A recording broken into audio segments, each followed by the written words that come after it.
buildings? Finally, you say. Almost always looking to the right. Front passengers, you're going to see everything a few seconds earlier.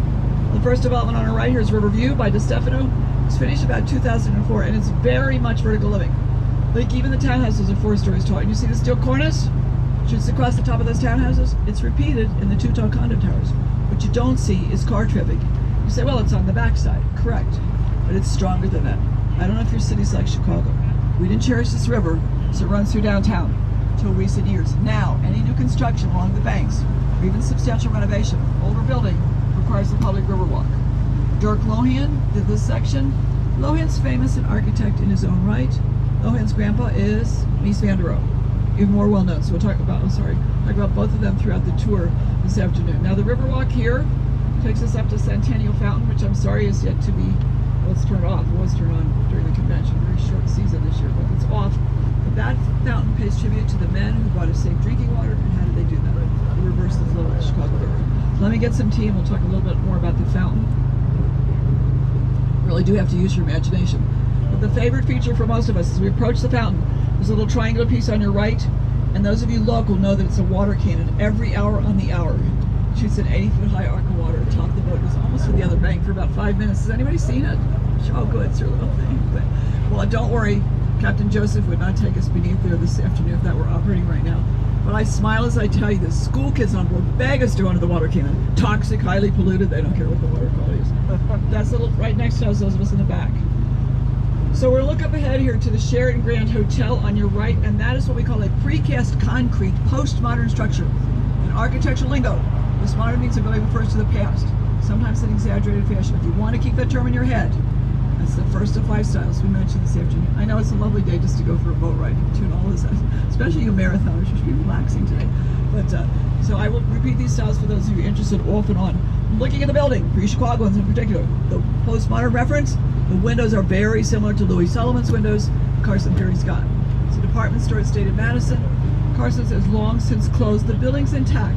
The current tenant, if you're in the loop, Target is at State Madison, not the Target store in our building, the one downtown. See if the windows remind you at all of these. Solomon Quidwell Bench get a lot of credit for turning this building towards the river. Even in '92, we view the river the way we do today. My favorite feature to point out to you as you look at the Sheraton, watch your eyes, but look way up to the top 3 stories. Built-in security for visiting dignitaries way there at the West End. I will never forget, years ago, President Bush was in residence there, and they made our boat trail way over here on the left-hand side. The Columbus Drug Bridge, while he was here, the leaves were left in the upright position. So world leaders may opt to stay at the Sheraton. The bridge is 10 years older than the hotel. It's in 1982. It's one of the largest vascular bridges in the world. There's one in Spain, for the Bay of Cadiz. There's one in Hamburg. There's several others every year. Seems like one is kind of surpassing this one. But I have to say, when you look at the bridge itself, it's vascular. And as we come beneath it, on the far side, there's a piece of sculpture affixed to the edge. And she is Chicago rising from the lake. Front passengers can see her. There's those back here. You'll see her. Here she is behind the grating where the people are sitting beneath. She was on a downtown parking garage that got demolished. In the city, just like we do at home, they kept that piece and they forgot where they put it. It surfaced a few years ago, they added it on. It was in an unused city swimming pool, imagine that. And they added it onto the bridge.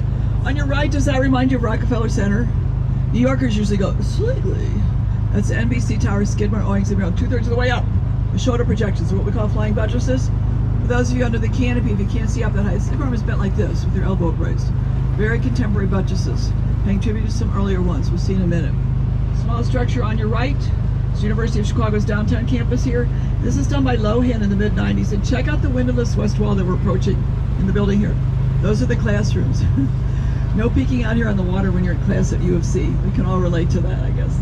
Okay, next door is the second of 5 styles we are approaching. The Fidelity Building. This is the style that Mies is famous for. This is international, glass box, less is more.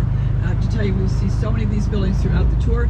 This particular building, some of you locals might remember it as the Equitable Building, which was done in the mid-60s by Skidmore. And here comes the building with the flying buttresses, especially for the front passengers. Of all the buildings we talk about this afternoon, this is one of the most significant. This is the result of an international competition in 1922. Over 260 architects from all over the world submitted entries to design them for the trib. Put it out, New York took first place. Not just those buttresses, the whole top tower, all the way up to the Butter Tower, Cathedral Royal in France. And this is the one that the newer building was paying tribute to. So right in front of the Tribune Tower is the new Apple store, which is a handful of years old. And this is Norman Foster, a British architect. And look how they had to leave it very open The glassy facade, not to impede anyone's view who was here first. Of course, they didn't go very high either.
Flight to the berms. So to keep people in the heart of the city, look at these. They're two 60-plus story tall towers, about 900 pie-shaped apartments. Park your car, your boat, the grocery, the cleaner, and rents were inexpensive. We didn't be living downtown then the way we do today. These are condos today. When they were built, I don't know if any of you are even old enough to have been here, the cores went up like this in the center. They kept pouring concrete over 60 stories. Then they put the outer portions up. It was amazing to see this built. On the other hand, even more surprising to me, you see the Allstate commercial? The car comes off the parking deck right here and lands in the Chicago River. We were coming down, this is years ago on a Sunday morning. If you look this way, I'm facing you. When we got to Marina City, this passenger is waving his arm and he said, "Ma'am, there's a car in the river." We look over there, there's a car floating in the Chicago River. Allstate has all this camera equipment on the bank here, filming their car insurance commercial. It didn't matter what I said after that. We were looking at that car. I've never forgotten that Sunday morning. Next door, these are known as the Odd Couple. Both were done in 1987. Very disparate buildings. Look how the lovely gardens tie both of them together. The one with the dark bays used to be Hotel Nikko. Japan Airlines commissioned Helmut Obata and Kasabam to do that in 87. Went to Weston in the 90s. Next door, also done in 87. The sign says RPM. This is actually American Bar Association's building, and this is 1987 by Skidmore. And if you check out the blue tint of that glass, oh, they say Mies would have a fit. Mies like the dark gray glass curtain wall. That blue is a little too glitzy for him. So both of those are 1987. And next door here, one back in time, 1913, 1914. Looking over here, this is what we call Reed Murdoch Wholesale Grocers. Can't you just envision grocers loading and unloading their goods here? But if you don't mind looking up to the top two floors, this is what we call a Chicago school building. She'll define Chicago school in just a minute, but I do like to point out, do you see that band of ornamentation that shoots between the top two floors? That's a Prairie School element. Your eye lights on that decorative band, for a second your eye's going to travel horizontally, and that is the emphasis of Prairie style. See another Prairie School building a little bit later. When you look at this particular building for you Chicagoans, I don't want to put anyone on the spot. This was our least favorite building. Does anybody recognize it? It was traffic court. We paid fines and tickets in there for years. Not so today. The city no longer leases that structure. Next door here, we're approaching what used to be traffic court's parking garage on this side of the bridge. The garage right from Marshall Field. We think of Marshall Field as retail. Not here. They wanted to do wholesale furniture. It didn't work. Why timing? 1930, think depression. Later in 1943, the Pentagon surpassed this in square feet. Now let me digress a second. The gentleman's heads on the columns are the #1 question as we go by here. And David Letterman had a better name than the rest of us. He dubbed them the Pez heads. There's like, if you're not from here, it might seem silly. There's a candy and a vertical dispenser with a figurehead you eject. But it makes me smile also to tell you who they are. These are not necessarily government leaders. These are merchant princes. Field, Filene, Ward, Wanamaker, Woolworth, Julius Rosewell headed up Sears, a couple new left here. But I have to say, when this was opened, this is really an incredible building. But it's had a lot of changes, and this is, again, a merchandise mart of about 4 million square feet. Okay, next door.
Quite a day in Chicago. I was not on the water that day, but I was just telling my friend here, my newfound friend, that the boat that was dumped upon drove back to the dock so quickly that all the rest of the passengers and the other vessels and the crew thought somebody had a heart attack. They didn't realize what time what had happened. So if you don't know the story, you're all looking at me, some of you are like laughing, some of you are like, what is she talking about? Dave Matthews' bus was over the bridge, which is not solid bridge, and they dumped their latrine on passengers that were on a tour boat.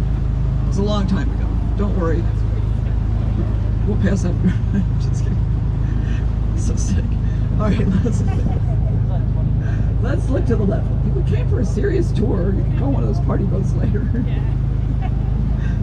Looking over here to the left, the green Clapper Bridge Tender's house is actually a reproduction of an earlier one. So those of us on the right-hand side, our Tender's house is over there. So, did we already pass them? I think we already did. So I talked about when we kind of passed them.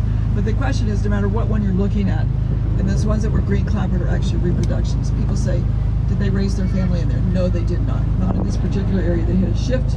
Once the tender shift was over, another team would come and replace them. Of course, people live in these on the right. These are Papa George James and Associates. These are townhouses. This is called Kinsey Park. And I think what's interesting about Kinsey Park, if you're looking to the right, it's a gated community. Remember the public river walk that the city wants us all to have here? This is not what they quite wanted to get in mind. So here's the compromise. You can meander through here until sunset, or what we call park district hours, and then we're out. Those gates are locked. They're only open then, of course, if you make your home or if you're invited in. And then right now in daytime hours, again, it's open for all of us to meander through there if you care to. In the next, on your right are 4 single-family homes.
doing a handstand on the ledge at the same time. That's your challenge. We're going to wave to you. We come by on the 3 o'clock today. Just kidding. The serious question is, you go see the view here at Willis, aka Sears, or you to go to 875 Michigan, aka John Hancock. You can't go wrong with either. I do want to make a very strong point. Here you're downtown, you're in the tallest building in Chicago. It has its own zip code. It's beautiful in terms of coming up and seeing the view. And while you're waiting your turn to ascend, they have a new museum at the base, a small history museum. It's got Chicago restaurant history and Chicago theater history in it, as you probably saw. And then, as I tell you, versus 875 Michigan, which is close to where we docked the boat, which we all call the Hancock, the one with the cross bracing. That one I have to make a very strong point. If you listen to nothing else this afternoon, 875 Michigan, the observatory is on the 94th floor. 95 and 96 were a restaurant and a lounge called the Signature Room. All people love to go to the Signature Room. They had their private parties there. They got engaged there, etc. The Signature Room closed September a year ago. People came into work and they were shut out, so they worked on getting their salaries back, etc. Right now, 95 and 96 are vacant. The paper announced not that long ago that the people that operate 94, the observatory, are taking over 95 and 96. They will not tell us what they will be. The paper was teasing us. They only said it won't be a restaurant, which of course is what we all want it to be. So we'll have to see what happens there. But that is exactly what your two options are in terms of public observatories. I talk fast and I say a lot. If I totally confused you, let's chat when we disembark a little bit later in terms of which one you might want to go to. Okay, looking to the right. Oh, I love to point this one up. This is the Mercantile Exchange. Fujikawa Johnson Associates. Look how the office towers are sawtooth or cut away. Remember Aaron Montgomery Ward's building?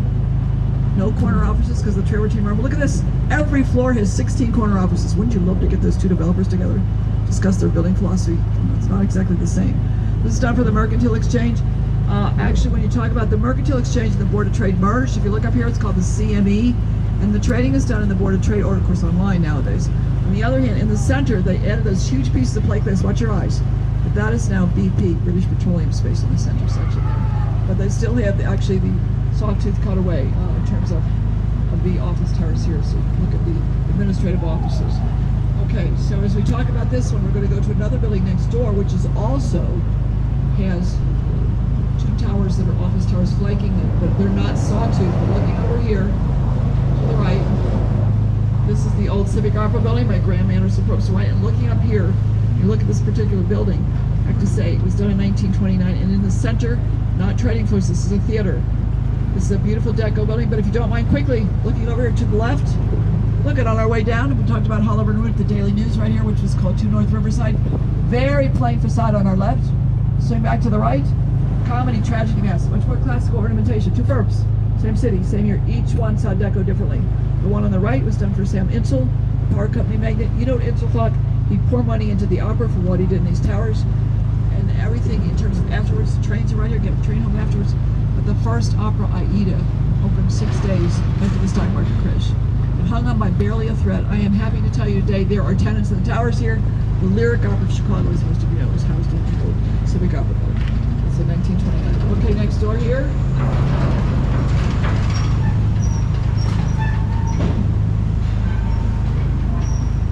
The sign says Bank of America. And this is one of our newest skyscrapers. It's only about 4 or 5 years old, and this is 50-some stories of offices by Jim Getch. If you notice the building, and it's kind of cantilevered out where the public Riverwalk is, cantilevered is an architectural term. It means it kind of leans out. Jim Getch did the 150 North Riverside up ahead of us on the left. And look how that one's cantilevered. Boy, really cantilevered. That's the one that passengers say, I'm not sure I want to go inside there to work in there. The one up ahead, not the Boeing, next one up. So again, they've been dubbed sibling buildings because they're both by Jim Getch. This one here on the left is about 10 years old, this is about 5. And when you look at them together, they have that cantilevering feature. But let's look up ahead at Jim Getch's 150 North Riverside on your left. And as soon as we, well, you can see it before the bridge, but as soon as we get beneath the bridge and you look left, I'll tell you its nickname. It's a perfect nickname, but you have to kind of see it from this perspective to get it. It has been dubbed the Tuning Fork Building. You might have to be a certain age to know what a tuning fork is, but see how, yeah, that's a reference to people like this. Okay, back to the right. Actually, I skipped this building. I said that one summer, and this passenger raised his hand. He said, that's my office. But I think behind this office is one we would never skip. This is Chicago School, the oldest of our 5 styles. Iron or steel skeleton holds up the structure, yet much more of a glass curtain wall. This one is a steel skeleton. The curtain wall's been redone. And forget the ginkgo trees that come right out of the roof line here. This pretty beatnik bar, the furnishings and the lights. You have to look at this, basically, looking at it as just a warehouse. And forget this pretty addition on the front. So this is a little bit south of the new post office and a little bit to the west. It's the origin site of a horrible calamity that befell Chicago in 1871. And the anniversary was just, I should call on your family here, no, I won't do that. The Great Chicago Fire, sound familiar to all of you? I have to say that happened, the anniversary was the 8th, so it's on my mind right now. It's just this week. The Great Chicago Fire set the city ablaze, during which time of about 36 hours, give or take, we had between 17,500 and 18,000 structures burned. Where did the fire occur? A little bit past the post office and a little bit to the west, the origin site of what we call Mrs. O'Leary's barn. And I have to tell you, you probably heard the legend that Mrs. O'Leary's cow kicked over the lantern in the barn when Mrs. O'Leary was milking her. Don't get caught up in that. Mayor Daley officially exonerated the cow. The fire started in her barn. I don't think we'll ever know what caused it. Sometimes I ask on the tour when I have times, on whom do we blame the Great Chicago Fire? Wisconsin. The Irish. One year they were so mad at the Bears quarterback they tried to put him in the mix. But the truth is we will probably never know, but we do know what sits on the side of Mrs. O'Leary's barn. I'm sure your kids. It's the training academy for the Chicago firemen. You talk about a subliminal reminder when they get to class every day. The reason I'm mentioning it now is because everything that we saw today downtown, as we came down here, that had been here in 1871. That's the exact area the fire went. They went north and east. People were horrified. How could it jump the South Branch? How could it jump the main branch? They fled out here to Lake Michigan. They fled up to Lincoln Park. People thought it was the second coming, that a fire could go over 2 bodies of water. As much as we fought the wind, and the river, of course, didn't quite look like it does today in those years, but I will tell you, what is the big cargo on the South Branch? Pretend we're riding this boat. The day before the Chicago fire, on the left, on the right would have been schooners from Michigan and Wisconsin, and what was their cargo in 1871? A lot of the cargo on the South Branch at that time was wood, the pine, the oak from the North Woods, for the building purposes coming down here to the South Branch. So of course that really played into it, and most of us would have lived in a balloon frame shanty. We didn't live in these masonry structures, not too many of us anyhow. We've been here then. So that's what I'm talking about, the fire, and I don't want to belabor it, but it really flattened just about everything that we've seen in 1871. But the story is, I mean, the Windbags got us that fair. We were back and running, and we had that World's Fair in 1893, which is about 22 years later. That's probably enough to say about the fire this morning. But if you want to kind of glimpse Skidmore, and did they do a good job combining them? You don't want to do Disney World. You don't want to make it look exactly like it was there earlier, but you want to complement the blend. Look what they did. They lined up the windows, the newer the bays, the older flat, and then look across the top. Watch your eyes. You see that 4-story glass mansard roof? Nice way of blending the old and the new, say many critics. And again, not everybody agrees with that. But that is 1927. Graham Anderson Ropes Night and 86 Skidmore, the Builders Building. So we come beneath here, this bridge, we're going to look over to the right and we'll see a deco building from about 1930. And I think we've done a lot of deco already this afternoon. If you're okay with that, I'd like to focus on the setback ordinance here. Looking to the right, do you see where the flag is in the center? It's set back, it's almost like you were a giant, you could plop yourself down in there, kind of like a high-backed armchair. Looking at that building, Holabird and Root and Andrew Robori did that in 1930, and when Holabird, Root, and Robori did that, this was called deco very distinctly, but also the setback ordinance came to Chicago in the 20s, before the building. Set the building back, get the shadows off the street, get some light into your office. Every one of your towns and cities, as the structures get taller, hit some sort of setback ruling. Set them back. You gotta get some light in here and some shadows away. So that's a great example of the setback ordinance here in Chicago. Next door, we come in here, we're going to talk about a Spanish architect named Ricardo Bofill. Anybody have Spanish ethnicity? Bofill's building here. Again, it's got the pretty, it's over the entryway. It says 77 Wacker. It's got the pretty corners pulled out, stainless steel mullions, and the dark tinted windows. And looking at that building, for you Chicagoans, we used to call that the Donnelly Building, so you remember that. And then it was United Airlines who had the naming rights for a while. Nobody does today. It's called 77 Wacker. But what its postmodern references? Again, this is 92 by Ricardo Bofill and the local firm DeStefano. Look up to the top if you'd like. Can you see that triangular pediment? Most people say, ooh, because of the triangular piece at the top, it looks kind of like a postmodern or modern temple. And again, not everybody agrees with these references as we go along. Next door here, when we come beneath the bridge, we're going to see building with which it's often compared. This building here on your right is what we call the Leo Burnett Building. It's 35 West Wacker. And as you look at the gray facade, corners, dark tinted glass, corner offices pulled out, stainless steel mullions. And 35 West Wacker to us is the Leo Burnett Building, the advertising company. It's done by Kevin Roach and Digaloo and Associates in about 1989. And looking at it, postmodern wise, what do you think? I mean, everybody's different. But most people looking at this particular building think the reference is, it's a column. It's a base and a shaft on the top of the Capitol. Roach won the Pritzker Award of Architecture, perhaps the most prestigious architectural award in the world. There's no Nobel Prize in architecture, so if you win the Pritzker, it's a lovely way of being recognized. Same meaning. Again, nobody's totally agreement. So as we come beneath here, we're going to see a favorite of many passengers on the right. This is a building that about 2/3 of the way up. You see very ornamented towers. They're totally empty today. They used to house water towers, and then it narrows even further to the top tower. That is the Jewelers Building by Thielbar, Fugard, Giever, and Dinkelberg. And guess what amenity they put in the building in the very, very early years? It wasn't done until about it was done about 1926. But when they opened it, if your car, you and your jewelry had to get upstairs in the car, there was an elevator. As long as you're on floor 1 to 23, come right in off Lower Wacker. They'd elevate your car right to your office. You could safely unload your jewelry. That was very short-lived. Cars grew large without building losses, parking garage. The top tower today, passengers ask sometimes, that is the late Helmut Jans presentation. Taken reflective glass. The sign says Swiss Hotel. Remember Harry Weiss? We did those little river cottages we saw in the North Branch? Same years he did the Swiss Hotel right here, Harry Weiss.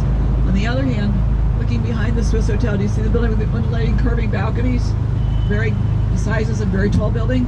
For you women aboard, heads up, that is Aqua, A-Q-U-A, and when that opened in 2008, that was the tallest building in the world by a woman architect. Oh, I used to say that on the tour. Women would just beam, and sometimes they start clapping like, oh, had a hand in it. It was really amazing.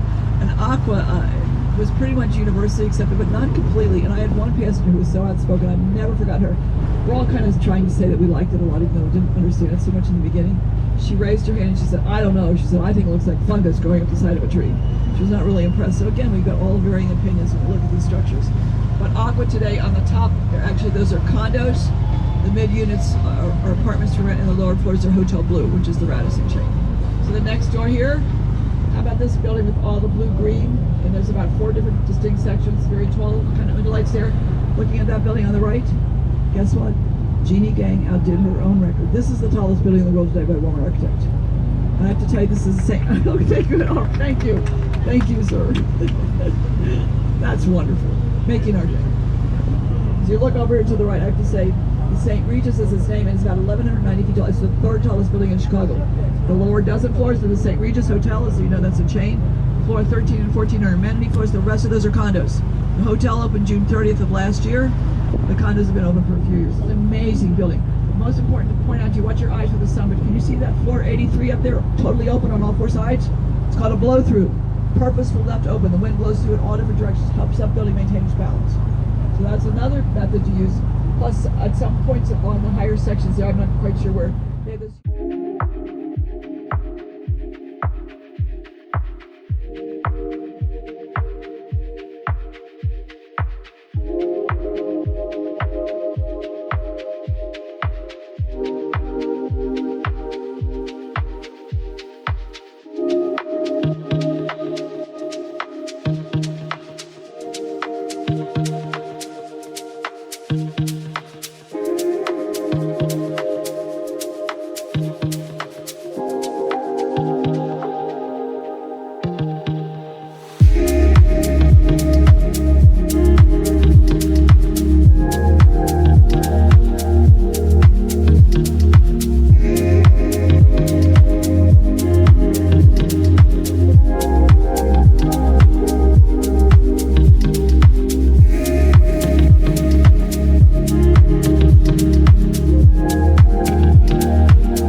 that's all that we have left in the forecast. Okay, we're going to head in, and we've got 2 parcels left. Both are on the left. One here on your left behind us kind of looks like prairie grass, and this is DuSable Park to be. The sign says who founded Chicago. Jean-Baptiste Point DuSable, very interesting man. We think his father was French, his mother Haitian, Santa Domingan. He's a black man, a successful fur trader. He married a Native American, Potawatomi named Catherine, and Catherine and DuSable raised their kids, not here, close to the Tribune Competition Building, long before it stood here. He is the father of Chicago. He's the first non-indigenous permanent settler. By no means are we trying to give short shrift to any of the innumerable indigenous people who came before all of us. This is the first permanent non-indigenous settler, and he was here from about 1779 to about 1800, at which point he went south to St. Charles, Missouri. So that is Jean-Baptiste Point DuSable. There's a harbor name for him. They renamed Michigan Avenue Bridge to DuSable Bridge. Lakeshore Drive is now DuSable Lakeshore Drive. And this Museum of African American History. And this will be our DuSable Park. Oh, we've talked about it forever. I have to say, a few years ago, they announced the architects, Carol Ross Barney and Brook Architecture, and then more recently, 1 or 2 seasons ago, they announced the people next door are giving $10 million towards this one. Of course, you can see they're using it as a staging area where they do their own project next door. But the best piece of news to pass on to you, guess what? The paper said, it's just early this spring, I can't remember that. They will not give a certificate of occupancy to the building next door until they do the park, so they have to work in tandem with that one. The certificate of occupancy for the building next door, which I'll talk about in just a minute, is to be in 2027. So we've got 3 years in the next 2.5 years. So we'll see if they're coming on time. But that's what's happening here in terms of the site here, DuSable Park. And then we're going to talk about this site next door to the park to be. Here's those 3 levels of roadway that we addressed on our way out. And then you saw the construction site where we were in the dock. That was known as 400 North Lakeshore Drive, and originally it was to be the beautiful Chicago Spire, this twirling 2,000 building. Everybody remembers Santiago Calatrava designed it. Oh, 3 developers tried to take it on. It was so entrancing to many people, but you know what? It was just too difficult financially to do such in this small parcel of land with enough money. So that has all been scrapped. Instead of 400 North Lakeshore Drive being 1 2,000-foot building, it will be 2. One will be 807 feet tall, the other will be 700. The 800 feet one is under construction now. Is again to be finished, as I said, in 2027 for Tangible Park. We're looking at a tandem, I should say, with the park. We're looking at the site.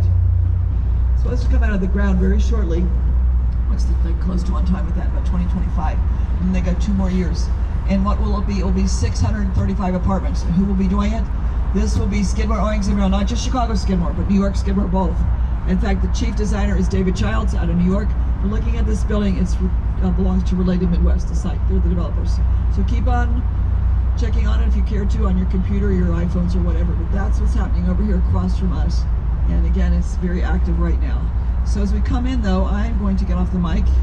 And I want to say on behalf of Captain Joe, Captain Lawrence, Alex, all of us, we're very grateful that you came today. You chose so well, whether you had any options or not. If you're racing tomorrow, that was probably it for you all. But I'm glad that you came. We all are very glad that you came. My last words are always the same, no matter what the weather is, and those are, go be a windbag, you all. Thank you. Good afternoon. Thank you. If there's any questions, I'd be happy.